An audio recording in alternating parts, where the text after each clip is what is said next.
देखिए, समस्या तो है 100 बच्चों वाली, और आज हमारी संख्या जो कम हुई है उसमें 100 बच्चों का बहुत बड़ा क्रेडिट है। तो हालांकि इसको लेकर जब से हम लोगों ने मोर्चा संभाला है, इधर 2-3 सालों से आप देख रहे होंगे, 100 बच्चों की उतनी समस्या नहीं आ रही जितनी पहले आती थी। लेकिन फिर भी हम लोग प्रयास कर रहे हैं कि इसको समूल इसका नाश हो जाए, समूल ये समस्या समाप्त हो जाए, ऐसा हमारा प्रयास चल रहा है। और सुंदरम सर को से भी इस बारे में वार्ता हुई थी। उन्होंने कहा था हम भारत सरकार को पत्र लिखेंगे, और उस सब पे कार्रवाई यहाँ से प्रस्ताव बनकर सब गया है परियोजना से, उस पर कार्रवाई हो रही है। अभी जब मुलाकात होगी तो उसमें पता चलेगा कि कौन कौन सी, हालांकि ऑटो रिन्यूअल का आदेश तो सुंदरम सर ने मैडम को, डीजी मैडम को कह दिया था। लाइन पे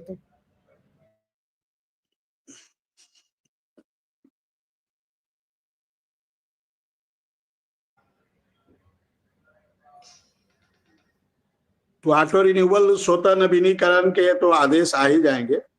14 CL की भी बात है, मेडिकल की भी बात है, बहुत सारे आयुष्मान कार्ड है, EPF है, इन सब पे सहमति बनी है।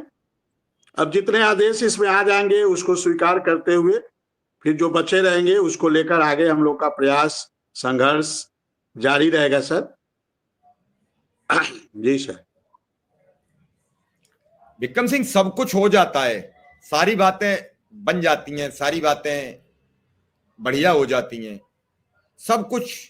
लेकिन अगर सरकार ट्रांसफर, 100 बच्चों की बाध्यता, जो कागजी कार्यवाही है वो कुछ आगे बढ़ा दे, और इस महीने कुछ आप अगर 1-2 आदेश पारित करा देते हो तो निश्चित रूप से कुछ उम्मीद बढ़ जाएगी। आदेश आने के बाद आपको कोई, जैसे जो लोग सवाल नहीं करते हैं, कुछ नहीं होगा, कभी नहीं होगा, कैसे भी नहीं होगा, पता नहीं वो किस टाइप के लोग हैं। जैसे कल ही आपके केस वाली मसला है तो आपका नाम नहीं कहीं लिस्ट में, कॉज लिस्ट में आ रहा है, उस पर भी सवाल खड़े हैं।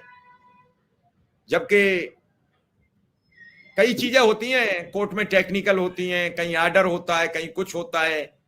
आपके वकील को पता है 3 तारीख है, क्यों उनके पास मैसेज आ गया है, आपको पता है 3 तारीख है, लेकिन आपको नाम नहीं आया है तो उन्हें बड़ा दिक्कत है। और कुछ लोगों का काम होता है कि वो अपना नाम लिख के आगे बढ़ा देना ताकि व्यवधान होता रहे। जैसे बीच में आपकी सुनवाई नहीं हो रही थी तो भी आपकी जिम्मेदारी थी, आप केस को टेकअप नहीं करा पा रहे हो, आएंगे विक्रम सिंह। और अब अगर केस नहीं सुना जाएगा तो आपका नाम नहीं है। ये सब चीजें अनुदेशक और शिक्षा मित्र बड़ा परेशान है। जो इस ग्रुप से जुड़ा है वो इस ग्रुप की बुराई, वो उस ग्रुप से जुड़ा है वो उस ग्रुप की बुराई।